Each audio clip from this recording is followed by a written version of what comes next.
various environmentally focused organizations and school groups from all over the state. MYCJ was founded last February and was formed by college, high school, and middle school groups, as well as 350 Maine and Maine Youth Action Network.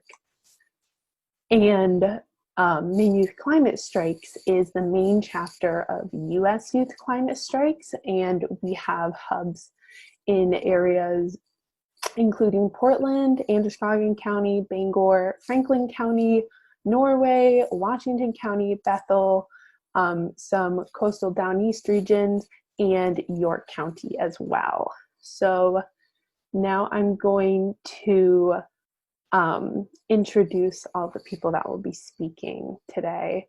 So starting off, we have Anna Siegel, and she uses she, her pronouns. She is she's a student at the Friends School of Portland and also the co-lead of the Maine chapter of U.S. Climate Strike, also called Maine Strikes. And then we have Josh Wood, who's going to be our tech person today. Thank you, Josh.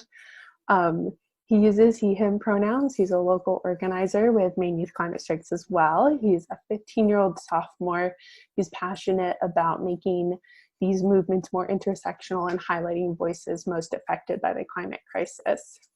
We also have Cassie Kane.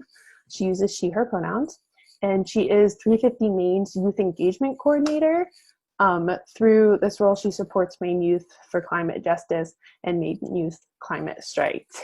And the last person I will be introducing is our guest speaker, David Gibson, who uses he, him pronouns.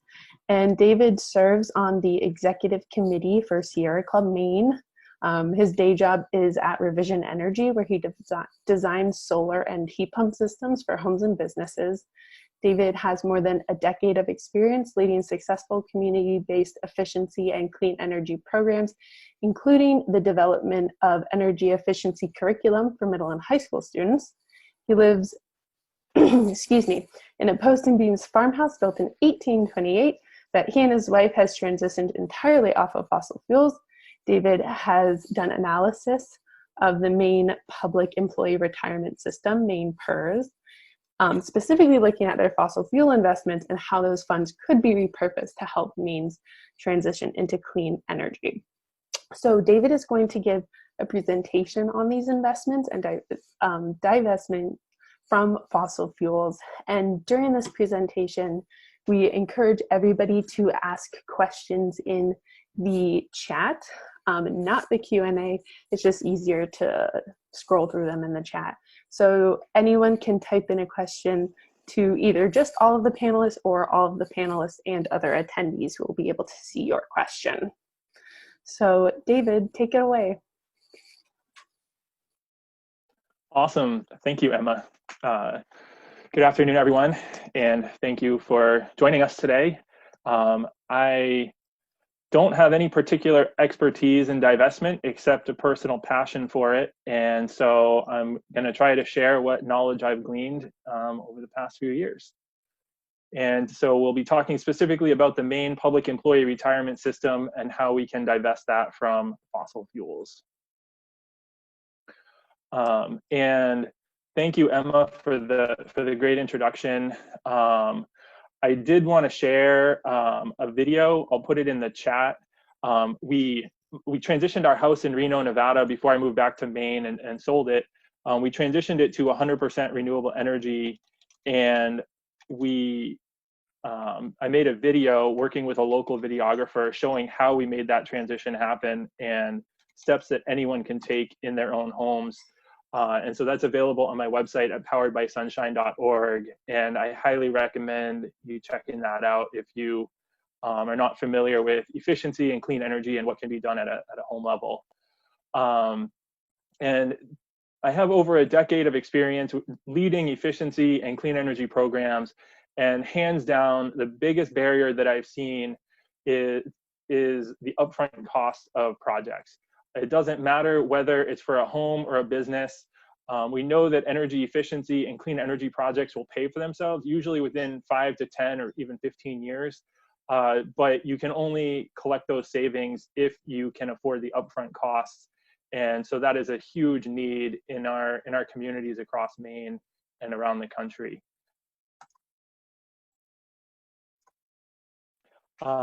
So for those of you who aren't familiar, the Maine Public Employee Retirement System is a pension fund for all public employees. So they provide pensions for teachers, police, firefighters, all of our legislators, judges, as well as city, county, and state employees at all levels. And so there are almost 105,000 PERS participants, including both their active employees as well as the retirees within the system. So PERS represents almost 10% of all the adults in Maine. And so it's a huge portion of our population, and a lot of people are involved, but most are indirectly. So the Maine Public Employee Retirement System, their mission is to serve the public with sound retirement services to Maine governments. All public employees pay into the system, so it's just a weekly payroll deduction that comes out of their paychecks for the PERS services.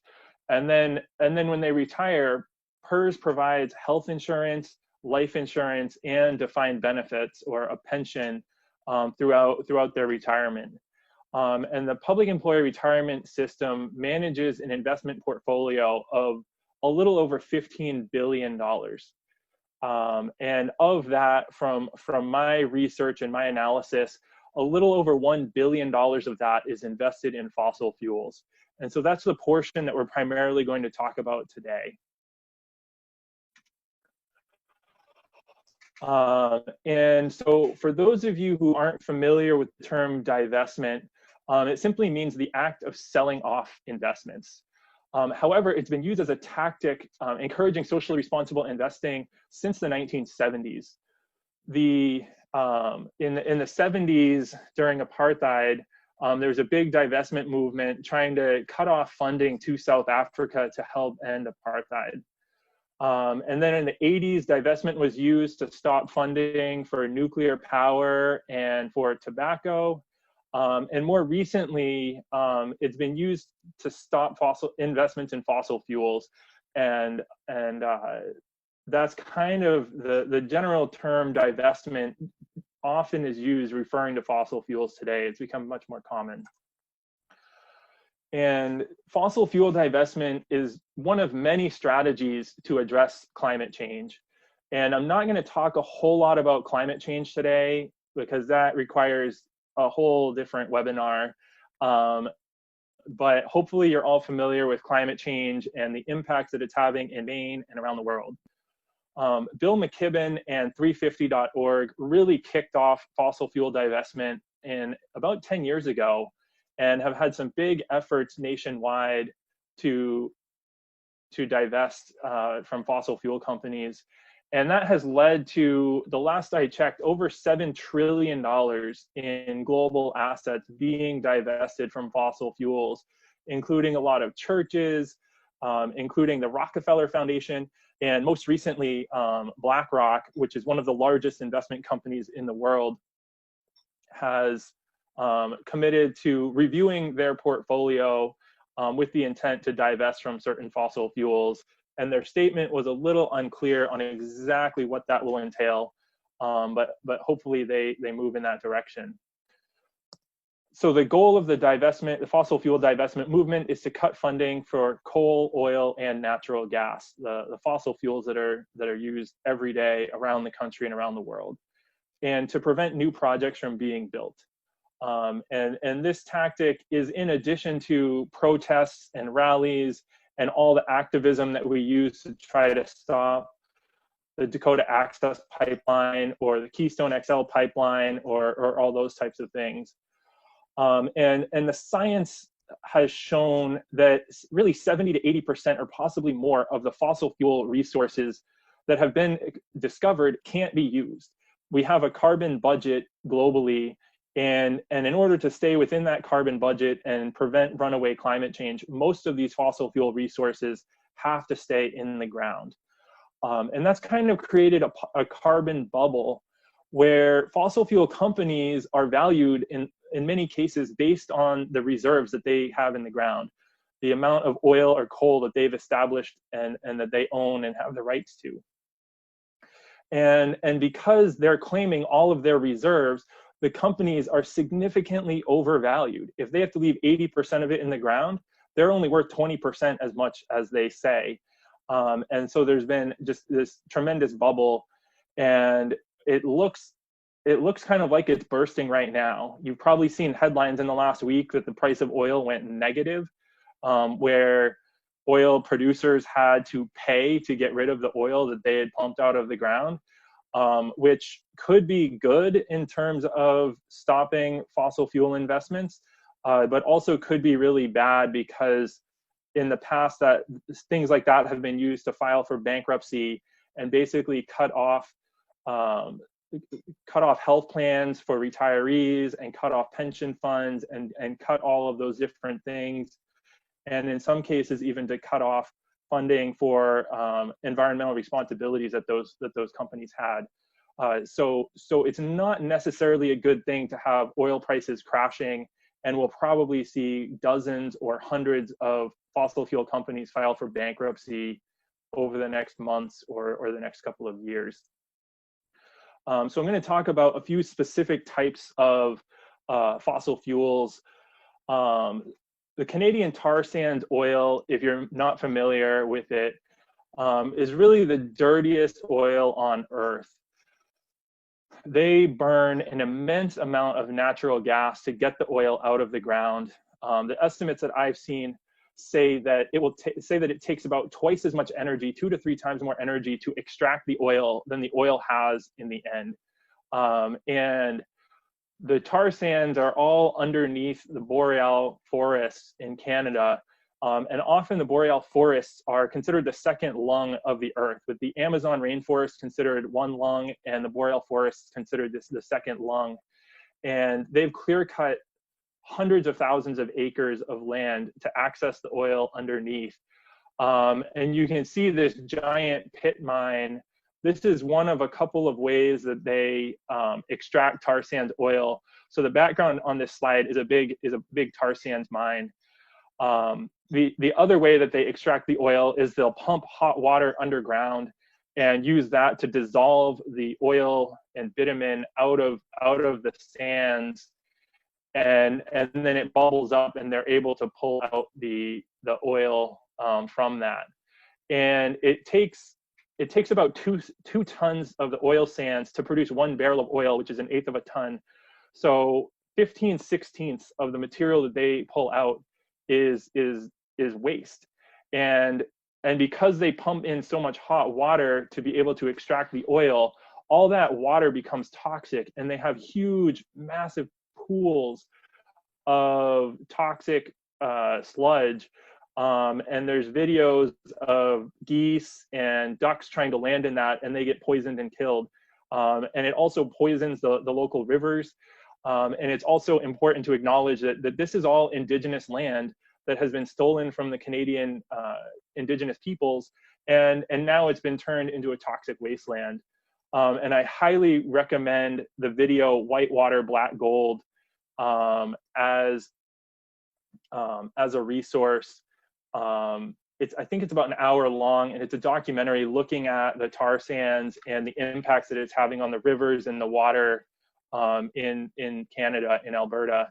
And I think that movie came out about 8 or 10 years ago, but it's just absolutely devastating and so important for people to see and to understand.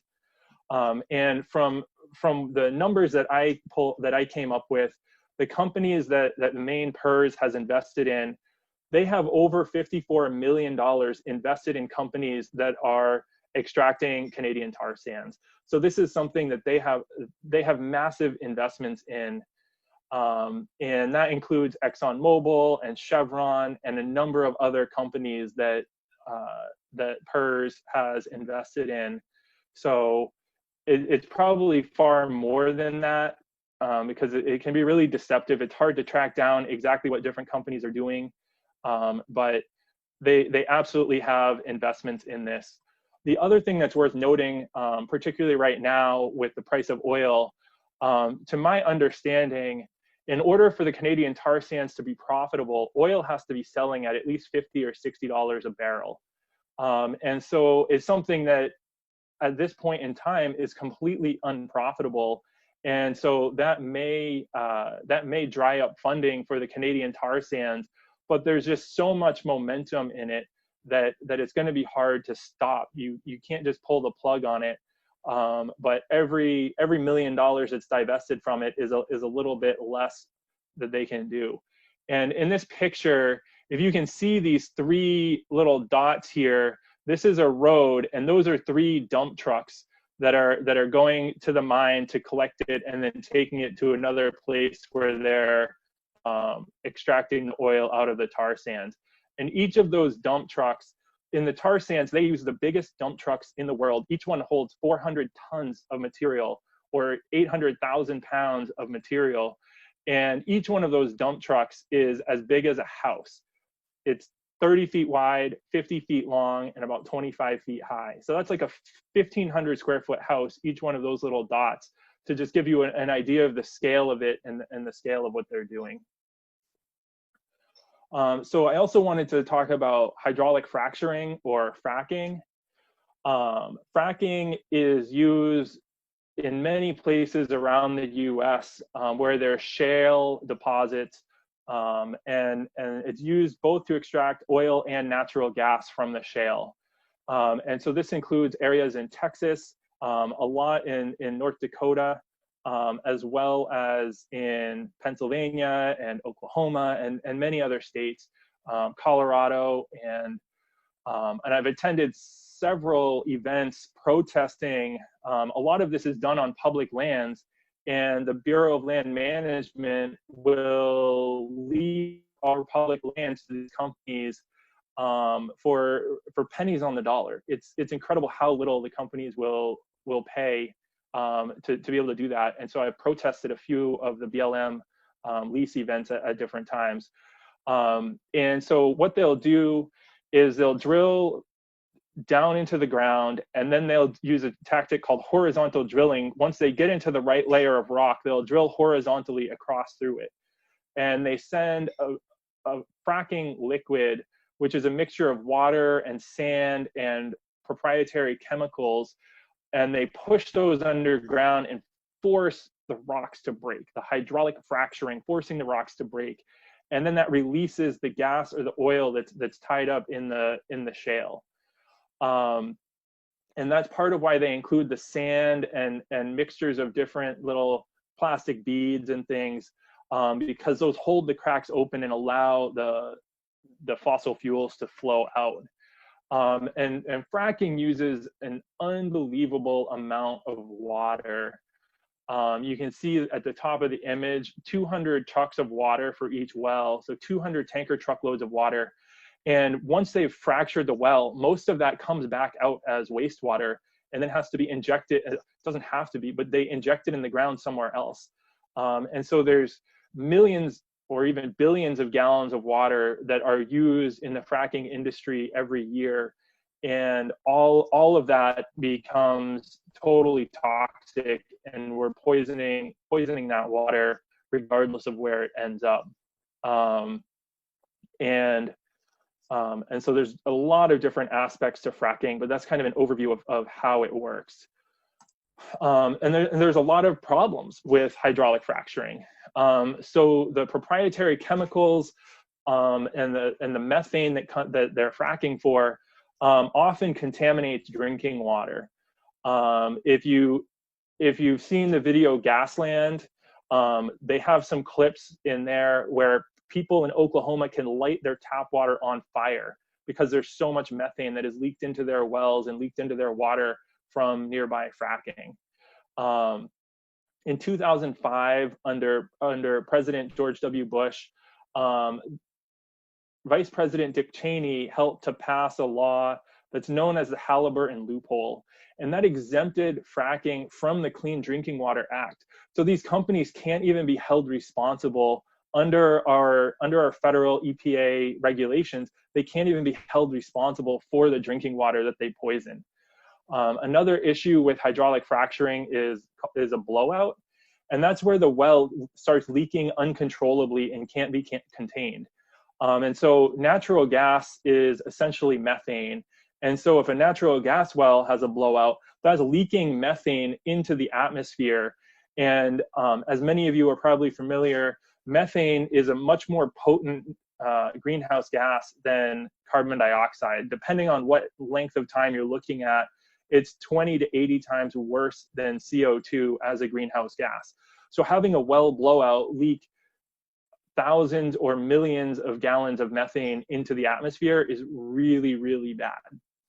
The underground wastewater injection, when those millions or billions of gallons of wastewater from the wells, they inject deep underground where they say that it's safe, but often it still finds its way into drinking water, into the aquifers, but it also causes earthquakes.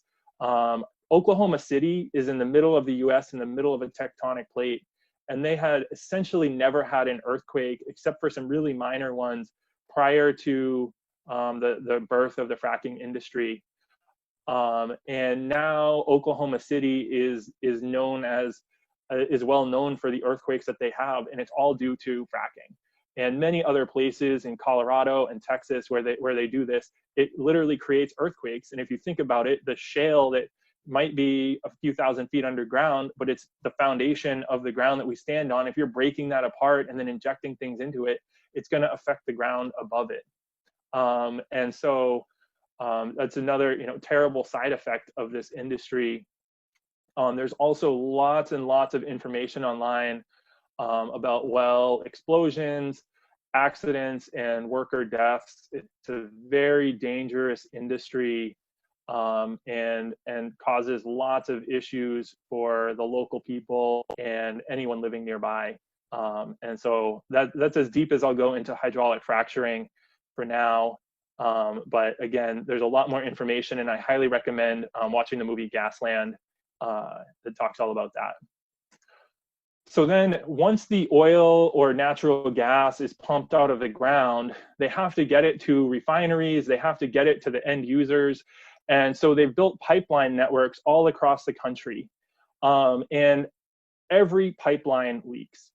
Every pipeline has issues and leaks oil or natural gas into the environment.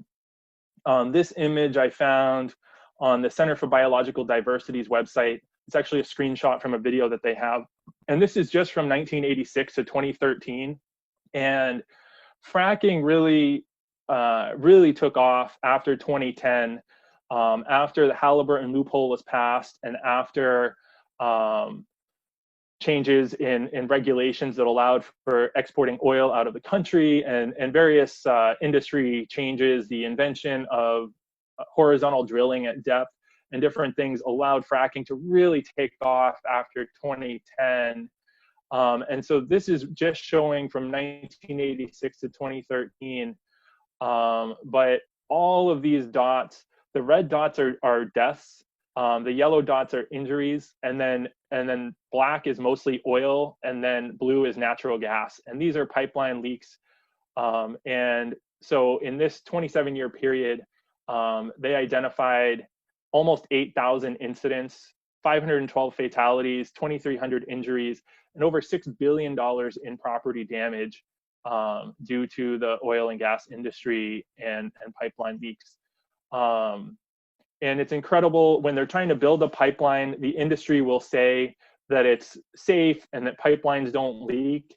And then that same pipeline, once they finish building it, like without fail, will have a leak in the first year. It's really, really tragic, and it's insane the lies that they will tell to pass these projects, and then the problems that they have.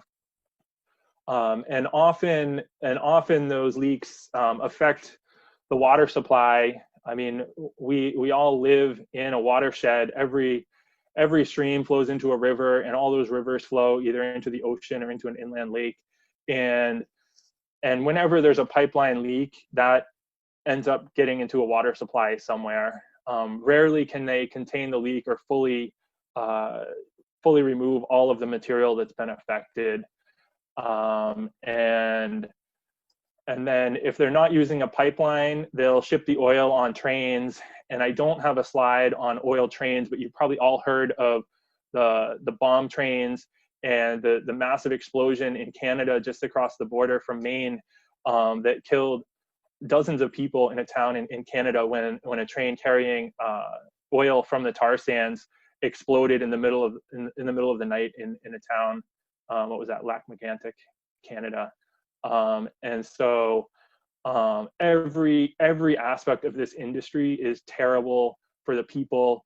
A lot of it happens on indigenous lands. Well, I mean, I guess everywhere is an indigenous land, but even within reservations, they'll go in and they'll run pipelines without permission of the local tribes, and it's just really, really tragic. Every aspect of this industry. So why do we want to divest Maine PERS? Clearly, because of all the climate and fossil fuel implications that I've just mentioned. I want to talk about one particular fund that they're invested in. And they have $163 million invested in ArcLight Energy Partners Fund.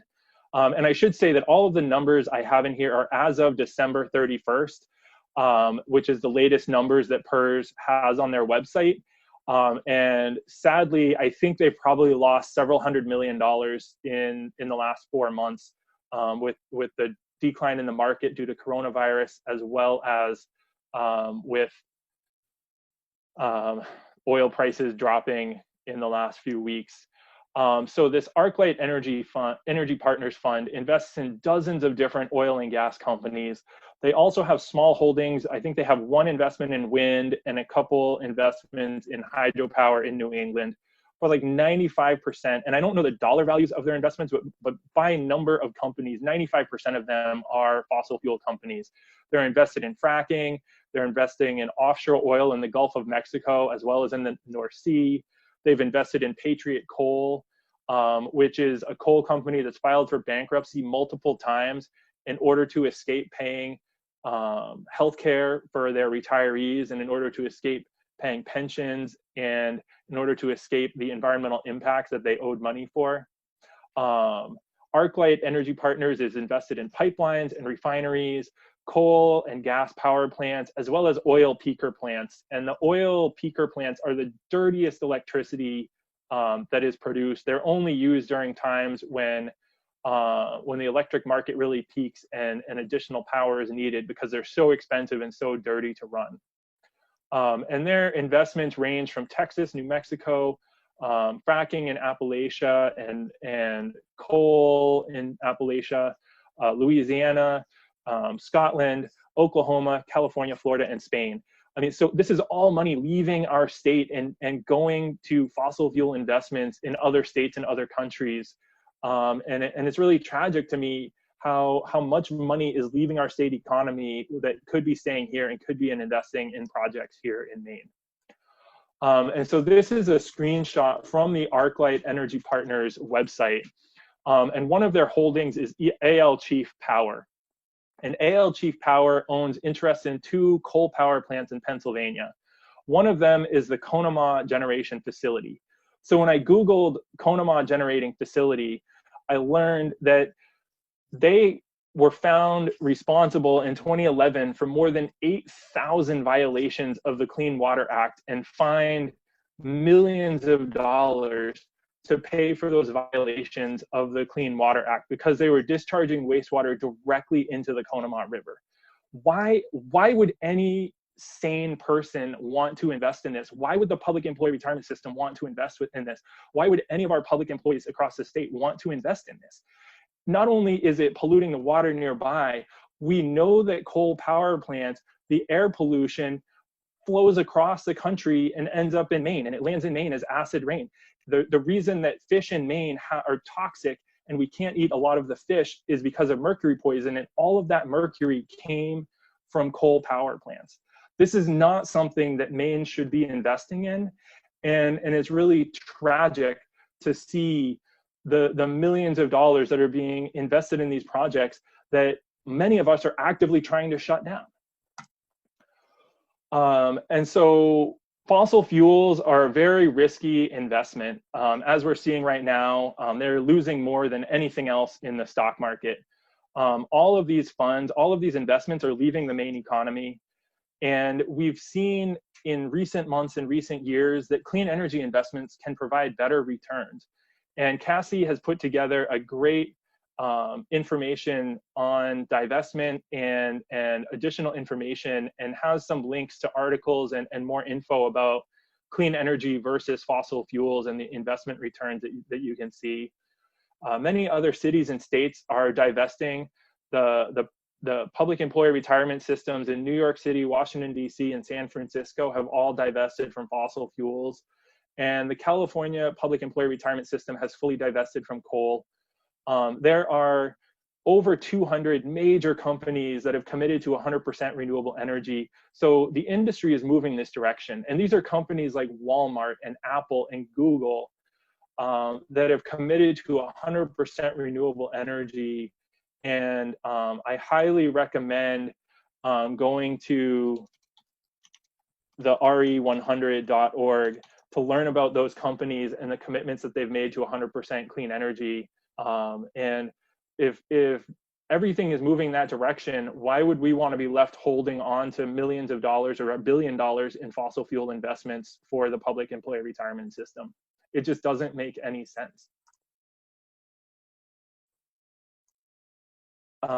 And here's an example from a friend of mine who has transitioned her portfolio entirely out of fossil fuels. And I know this is really small on the shared screen, but the equities line is her fossil-free investments. And at the bottom on the graph, the blue line is her equity investment. So that's her stock market portfolio that has no fossil fuel investments in it. And it's doing far better. The yellow, or I'm sorry, the light blue line is the S&P 500. And these two, the green and brown lines, are two other stock indexes. And the fossil-free portfolio is doing far better. And the yellow line is her combined portfolio, including cash and equivalents and a fixed income. It's a mixed portfolio with some mutual funds that are much slower growing. And it's incredible that the fossil fuels are really losers right now. And this was at the end of March, at the end of the first quarter, and doesn't even include the fossil fuels dropping below zero in the markets and what's happened to companies in the last week or two. So what about reinvestment? Once we've divested $1 billion and we've told the public employee retirement system that they have to pull all of this money out of fossil fuels, what do we want them to do with this? And this, to me, is the most important piece of the puzzle, because we don't want these funds to just go back into Amazon and Walmart and the stock market in general and go back out of state. We want them to stay here in Maine, and we want them to invest in clean energy. And so one option is to create a statewide green bank that would allow us to invest directly into efficiency and clean energy projects in Maine. Another option would be to invest directly into the homes of PERS participants, and I'll talk more about that in a minute. And these funds could be used to finance other climate solutions as well, which will create local jobs, reduce climate pollution, and create local tax revenue. And so the reinvestment in Maine is really critical. If we create a statewide green bank, and I've proposed legislation that was introduced in 2019 that would do this, and because the legislature ended early this year, the bill has not passed and will probably need to be reintroduced in the next session. But it's modeled after the Connecticut Green Bank. And I highly recommend that you spend a little bit of time reading about the Connecticut Green Bank on their website. They actually have a fantastic annual report that describes their impacts. And just in the last year, they funded 7,600 residential solar projects in Connecticut. And for comparison, Revision Energy did around 600 residential solar installations in Maine. So I mean, more than 10 times more projects were funded by the Green Bank than by the largest solar contractor in Maine. And so this has tremendous potential to help fund projects for people who otherwise can't afford it. And the Connecticut Green Bank has actually focused on low-income communities and communities of color to help make sure that those communities are getting the investments, and it's not just all flowing to upper income communities. And one of the key benefits of a green bank is that they can leverage private capital and get other banks and credit unions and investors to match their funds. So the Connecticut Green Bank has leveraged private capital 7-to-1. So if we had $1 billion investment in a Maine Green Bank, that would equate to bringing in an additional $7 billion to fund these projects within the state. Like, we're talking huge amounts of money and unfathomable benefits to our state economy. The Green Bank is focused on crowding in funds from other banks and other investors. And it's important to note that it invests the funds. It's not giving them away. It's not grants or rebates, but it's earning a return on investment. And that's where funding from PERS, it can still generate a return for the future of the retirement system. And the Connecticut Green Bank is mostly focused on residential and small commercial and large commercial projects. But globally, the UK Green Investment Bank funded some of the largest offshore wind projects in the world off the coast of Scotland. So it has the potential to be funding offshore wind and other types of larger projects as well, and could also help to fund electric vehicles, public transit, or regenerative agriculture, other climate solutions like that. And I think there's also an opportunity, particularly if we're getting PERS to divest, to redirect some of the investment directly into the homes of public employees. And in Nevada, I helped create a program called the Direct Energy Assistance Loan, where we offered zero interest loans to state employees for efficiency improvements in their homes. And those loans were paid back through a monthly payroll deduction. So as long as they kept working for the state government, that the loan would automatically be repaid through their payroll. And the only way that someone can default on the loan is if they leave their job. And during the 3 years that I had info for after I left the state, there had been 3 or 4 people that left state employment that had participated in the program. All of them paid off the loan in full and could not have been more thankful to have had the opportunity, because they made their homes more comfortable and they reduced their fossil fuel expenses. And it makes an incredible impact on someone's life to live in a more efficient home and not be spending the same amount of money on oil and propane. And through Maine PERS, we could set up a program to do this with all 100,000 PERS participants in the state. And so we could work with 100,000 homes just right off the bat from creating a program like this. And it could be expanded to include both efficiency and rooftop solar to really help transition homes to net zero energy, which also improves the home value as well. So it creates an asset for the public employee in addition to making their homes more comfortable and less expensive. So what can we all do? Anna's going to talk with you more about writing letters to the public employee retirement system, to the governor and legislature. For the adults on the call, anyone that has investments, you can and should divest your own retirement accounts. And for all the students on the call, talk with your parents and find out any IRA or 401k or retirement plan can be divested, and you can pick different investments that don't have fossil fuels. I also highly encourage you all to transition your own homes towards clean energy. Starting next Tuesday, the 28th, I'm going to be leading a webinar, Home Energy 101, talking about how everyone can transition their home to clean energy. And then on Tuesday, May 5th, I'm going to be leading a discussion about the Green Bank in a lot more depth with the Sierra Club. And so both of those webinars you can register for on the Sierra Club website.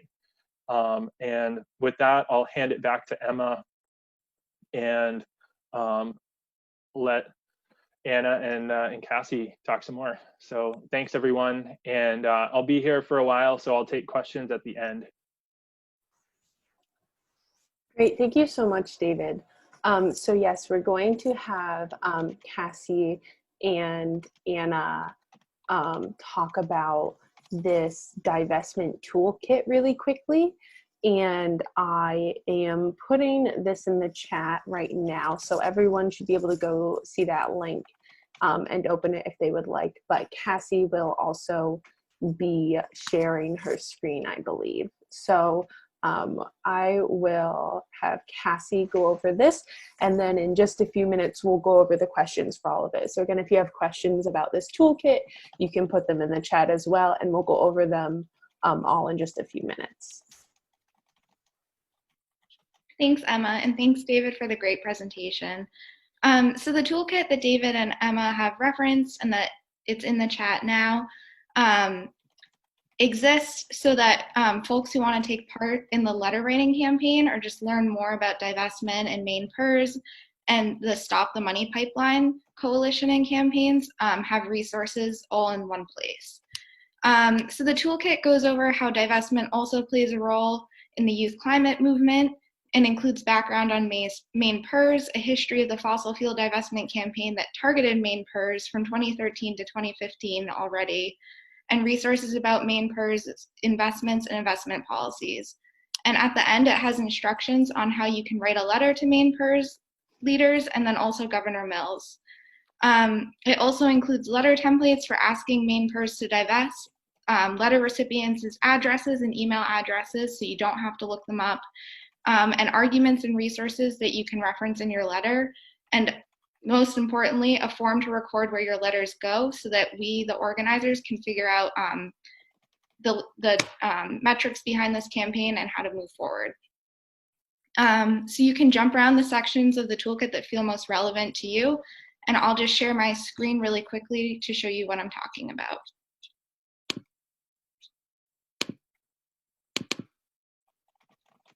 Okay.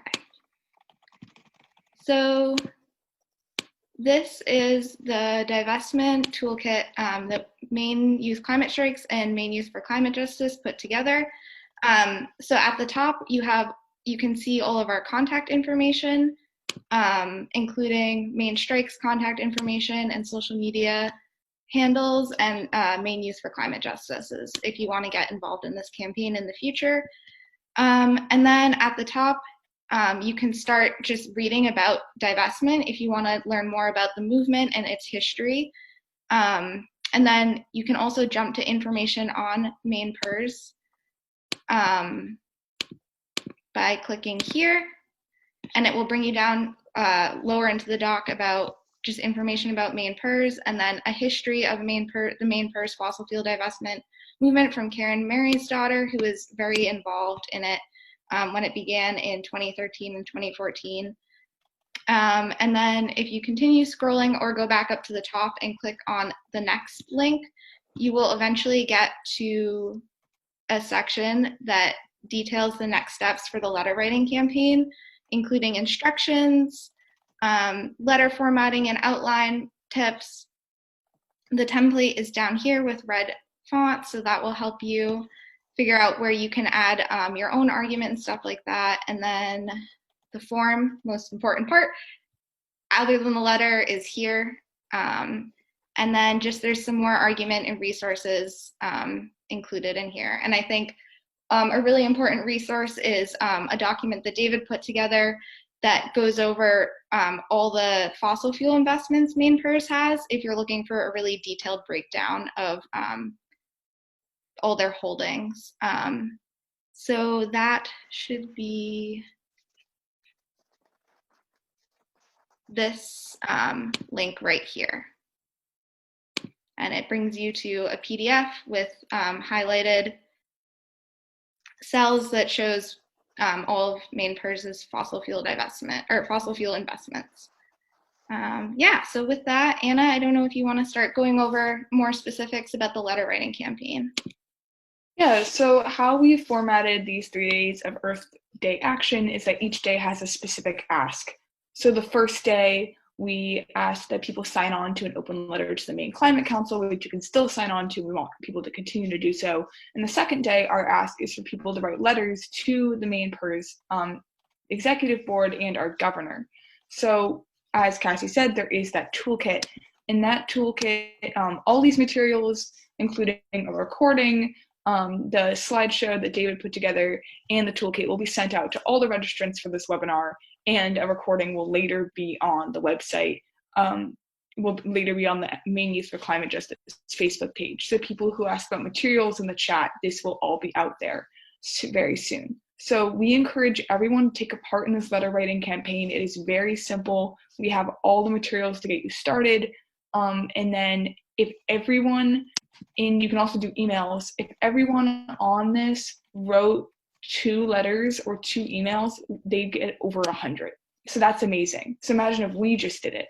But we want everyone all over Maine to do this. So when the toolkit is sent in the materials, please share it around to your friends and family on social media, and please write those letters. If people have any questions about that, we are going to be transitioning to a question segment. The questions can be about David's presentation, about the toolkit, or about letter writing.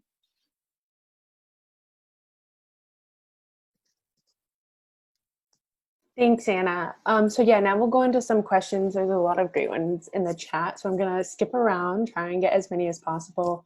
One of the first ones we got from Seal is, has this information been shared directly with the managers/directors of Maine PERS? And Seal, I'm not sure if you're thinking about the information about the fossil fuel industry and like the poor investment itself, or about the fact that people have been talking about it. But either way, I will turn it over to David to talk about this a little bit more. Yes, and there's a lot of info in the toolkit talking about past efforts to divest, and there was a big effort here in Maine in 2014 and 2015 to get PERS to divest, and so this is not a new issue. And what that previous effort led to was the PERS now created an environmental and social governance, and they have a policy or a report that came out last year talking about what great environmental and social governance they have, which is really a bunch of greenwashing. It's total nonsense, clearly, because they have $1 billion invested into fossil fuel companies. So there's no way that you can claim the benefits of what you're doing. And a lot of times, I think their report says that they're going the advocacy route. And so rather than divesting, they're advocating for these companies to do better things, but they're not going to convince ExxonMobil to stop investing in tar sands. They're not going to convince Halliburton not to invest in fracking. And so talking about advocacy is really a waste of time and a waste of effort. It's not going anywhere, because for these companies that have billions of dollars, their $10 or $50 million investment is peanuts, and those companies aren't going to listen to them anyway. And the other thing that I found in trying to research a lot of these companies is it's incredible how many of them are holding companies based in the Cayman Islands or the British Virgin Islands or offshore. And the reason that these companies, and often they're holding companies or they have all sorts of corporate setup, but they're set up in the Cayman Islands to avoid paying US taxes. And to me, that is the opposite of social governance. And really, PERS should also divest from any company that is based offshore. It's incredible to me to look at that and see, oh, you can't find any details about what they're invested in. You can't find any details about the company except that they're formed in the Cayman Islands, and here's their 10 directors. And that's all that you have to incorporate. And then there's zero additional information unless you're actually an investor. And so it seems like a lot of these companies are trying to avoid paying taxes, both in Maine, clearly, and in the US at all. And also, a lot of times they form offshore to avoid liability. They can't be held to US environmental laws or to US laws because they're a Cayman Islands company or a company based in Panama and not in the US. So I have some major issues that I have with PERS and their investment strategies. And no, I have not gone to them yet. And I just missed their last board of directors meeting was on April 9th. And they haven't yet posted when their next board of directors meeting is going to be. But I think that we should plan to spend time and gather as many people as possible and make public comments at at the PERS Board of Directors meetings about their terrible investments and the amount of money that they're losing in fossil fuels right now. And I'm really scared to see how much they've lost, because this would have been $1 billion if they divested last year, and it's probably half or 2/3 that amount now.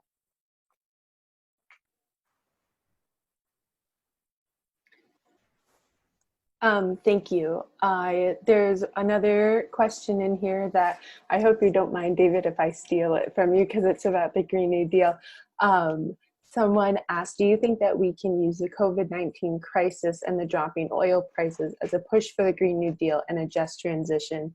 And I just wanted to speak to this because I actually just was reading a bunch of articles about how this is going to tie in. There will likely be a really big boom right after this is all over in fossil fuel usage, because everyone's going to want to travel and go out and it's so cheap.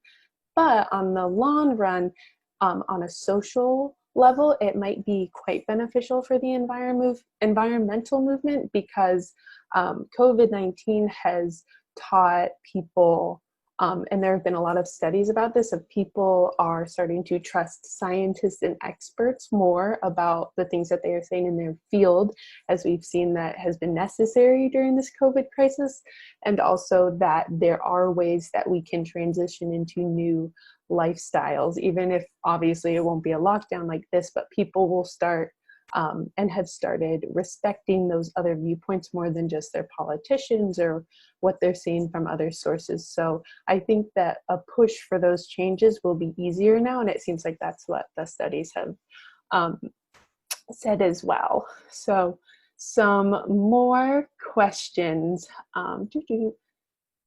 Excuse me, there have been so many, just scrolling through.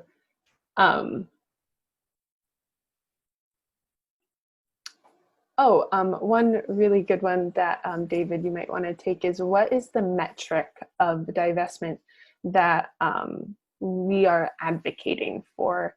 Is it a top 200 negative screen type of thing? So I don't know if you might want to speak to that metric of divestment a little bit. Yeah. So I didn't use any particular metric in doing my assessment of PERS. A lot of the metrics that have been created are looking at what companies own the most reserves and trying to pull funding from the companies that own the oil or the coal or the actual reserves. I don't necessarily think that's the best strategy, because if those companies lose funding and go bankrupt, someone else is going to buy up that asset from them. And so we've got to take money out of the industry as a whole. And there isn't really a good piece of the fossil fuel industry, from the companies that are doing the research and development and looking for new reserves, to the companies that are extracting it from the ground, to the pipelines and the bomb trains and all of the distribution, to the companies that are producing electricity from coal and natural gas. It all has to stop in order to stop fossil fuels. And so I was looking at I was looking up different companies and looking at what they say they do. And if their website says that they are focused on extraction of fossil fuels, then I said they're a fossil fuel company and we need to stop investing in them. And I tried to look at, what the companies say that they do. And if they talk about how, they produce products for the fracking industry and they, create pumps and motors and pipes that are used in pipelines and that sort of thing, they're a fossil fuel company, and we need to stop investing in them until they turn around and start doing things for wind turbines or solar panels. And so I think that we need to look at what each of these companies does, and if it's bad for the planet, we can't invest in it. Thank you. Another wonderful question about the green banks that you were talking about. Someone asked, would the green bank possibly help people that have a second home here in Maine? If we fully pull out of fossil fuels and transfer over to clean energy, the green bank can help people that work public jobs here in Maine and be able to pay back their loan that way. But what about people that do not work here in Maine and only visit during the winter or summer, but still need heat for their second home they own here? Yes, absolutely. The Green Bank can set up a variety of different programs, and the Green Bank will have its own board of directors and leadership team that will design the actual programs and determine how the funds are invested. And they'd be able to invest in any home or any business, depending on how those programs are set up. And it would not have to be limited to the public employees. That's just one option that makes it really simple, since PERS provides, since PERS has access to all the paychecks for all public employees, because they're pulling out their pension or paying their pension for the retirees. They'd have access to be able to pull out a loan at the same time. If it's $100 a month to repay the efficiency improvements on your house, that's a really easy way to repay the loan without having another payment and another company that you have to work with. But that would not be the only program or the only way that the Green Bank would work. Great. And then another broader question about fossil fuel investments. Sally Chappell just asked, what about fossil fuel investments held by charitable organizations and universities? Can we, and how do we, find out if they are investing in fossil fuels? So in Maine, the University of Maine system, their endowment does have fossil fuel investments, and we should target them for divesting their endowment, and we should target them because they're part of the public employee retirement system. And so we should be targeting them for both aspects of that. For other universities and charitable organizations, it can be a lot harder to find out unless you're really involved with that organization, because they don't necessarily have to provide any public records or public information about what they're invested in. And there have been some very successful divestment efforts in universities in the US, and that's definitely something that should continue. I don't know offhand which of the universities in Maine have divested and which haven't. But often there's usually news articles about it when it happens. And so usually you can look online and find information. But it's pretty safe to assume that if they haven't made an announcement about divesting, that they still have fossil fuel stocks. Great. And also I'm going to put Cassie on because Cassie can also speak to this one a little bit as well. Thanks, Emma. Yeah, so when I was in college, I went to Brandeis University. I was involved in their fossil fuel divestment campaign, and I found that a really good resource for seeing what other schools or institutions have divested is the Fossil Free website, and I'll drop that in the chat so folks can check that out. But there's basically a page where it lists a bunch of organizations and institutions that have committed to divesting, and then you can search an organization or institution in like a chart, and it will show if they've divested or partially divested and stuff like that. So that's a good way to rule out if they have divested, and if they're not there, then they probably haven't or haven't had an active campaign against them. Great. And I think that's probably good for questions. I think we covered almost everything, and a lot of them were at least a little bit touched on. So we're going to go into just some closing information. First, getting involved. If you would like to get involved with Maine Youth for Climate Justice, whether you are a youth or an adult ally, an email will be sent out to people who were on this call or who registered for it about getting on the email list and all the information. And so everyone can look forward to getting those emails. And for getting involved with Maine Strikes is more of a primarily youth organization. We don't really have, we have adult allies, but not within the workings. So if anybody is under 30, which is what Maine Strikes considers to be youth, you can get involved by contacting any of the their social media, but also I am putting a link into the chat, which is an application link for having more of a role within Maine Strikes. And application is a loose term, it's kind of a sign up. So if there's anybody who is under 30 who would like to be more involved, feel free to go to that link. And I saw in the chat just now someone asked for adult allies. How do we sign up? An email will be sent out to everybody on this call and everybody who registered for this call, even if they weren't able to make it, with information on all of that. And I also am posting these social media information for MYCJ, Maine Youth for Climate Justice, and Maine Youth Climate Strikes. 350 Maine also is a part of Maine Youth for Climate Justice and has a really wonderful program and has a really wonderful youth engagement stuff. So if you are looking for how to get more involved with the youth stuff, they are a really good place to go through. So if you look in the chat, I just posted all of the website, email, and social media for those. And the email for 350 Maine I put is Cassie's email, who is on this call right now with us.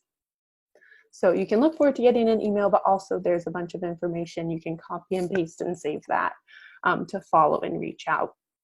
So the last little announcement and closing information. Also, yes, thank you, Cassie, for saying Cassie is the youth coordinator, and they have 350 Maine has a whole program for adult allies who want to support youth directly. So the last day of this 3-day Earth Day event, tomorrow, Friday, April 24th, from 5 to 7 p.m. Eastern Time, there will be a candidate forum with the candidates running for U.S. Senate. So we'll be asking questions relevant to the state and the federal level, ranging from questions about renewable energy to Indigenous sovereignty to healthcare issues relating to COVID-19. So that's going to be a really fun and interesting call to be on and listen into. And I am putting the link for essentially signing up to get the emails about that call in the chat. So everybody should see that link. It's a Google form. You can put your info in there, and then you can get an email back about how to be on all of that. And I see a question about if Sarah Gideon will be participating, and Anna can take this question a little bit more. Unfortunately, Sarah Gideon denied our request to participate, as did Susan Collins, but Lisa Savage, Tiffany Bond, sorry, my apologies, Betsy Sweet, Lisa Savage, Tiffany Bond, Bree Kidman. And Bree Kidman will be participating. Thank you, Emma. And about asking questions to the candidates, there is so much with environmental issues that there will not be time for questions with the public, but it will still be a fantastic event, and we encourage you to come.